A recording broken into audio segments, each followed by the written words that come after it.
कल्पना कीजिए हिमालय की ठंडी हवाओं की, जहां बर्फ से ढके पहाड़ आसमान को छूते हैं। इन्हीं पवित्र पहाड़ों के बीच एक ऐसा व्यक्ति है जिसकी देह पर केवल राख है, बाल नागों की तरह जटिल और दृष्टि गहरी। ये है नागा साधु, एक परंपरा जो समय से भी पुरानी है। कहानी बनारस के एक युवक अर्जुन से शुरू होती है। वह एक समृद्ध परिवार में पैदा हुआ था, लेकिन भौतिक सुख सुविधाओं के बावजूद उसके दिल में एक खालीपन था। उसे हमेशा एक अनजानी खोज का एहसास होता था। एक दिन इस खोज के पीछे भागते हुए वह कुंभ मेले पहुंच गया। लाखों लोगों की भीड़ में उसने उन लोगों को देखा जो पूरी तरह राख में लिपटे हुए थे, अपने लंबे जटाजूट के साथ और शरीर पर किसी वस्त्र के बिना। ये थे नागा साधु। अर्जुन ने उनके मुखिया बाबा रुद्रनाथ से संपर्क किया। बाबा की आंखें गहरी और रहस्यमयी थी। उन्होंने अर्जुन से पूछा, तू यहाँ क्यों आया है?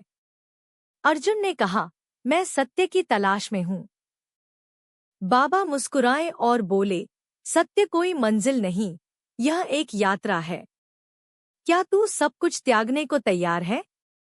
अर्जुन ने हामी भरी, और तब शुरू हुआ उसका कठिन परीक्षण। उसे तपती धूप में ध्यान करना पड़ा, हफ्तों तक उपवास करना पड़ा, और सुबह सुबह बर्फीली नदियों में डुबकी लगानी पड़ी। ये सभी परीक्षाएं उसके अहंकार, डर और सांसारिक इच्छाओं को खत्म करने के लिए थी। एक रात अग्नि यज्ञ के दौरान अर्जुन को एक अद्भुत दर्शन हुआ।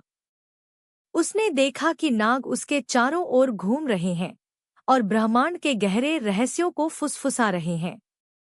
जागने के बाद उसने महसूस किया कि ये नाग उसके भीतर की कुंडलिनी ऊर्जा का प्रतीक थे, जिसे नागा साधु अपनी साधना से जागृत करते हैं।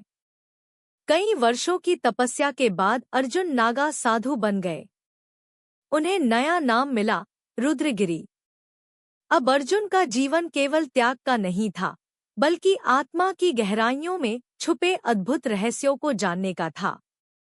नागा साधु न केवल सन्यासी हैं, बल्कि प्राचीन ज्ञान के रक्षक और आध्यात्मिक योद्धा भी हैं।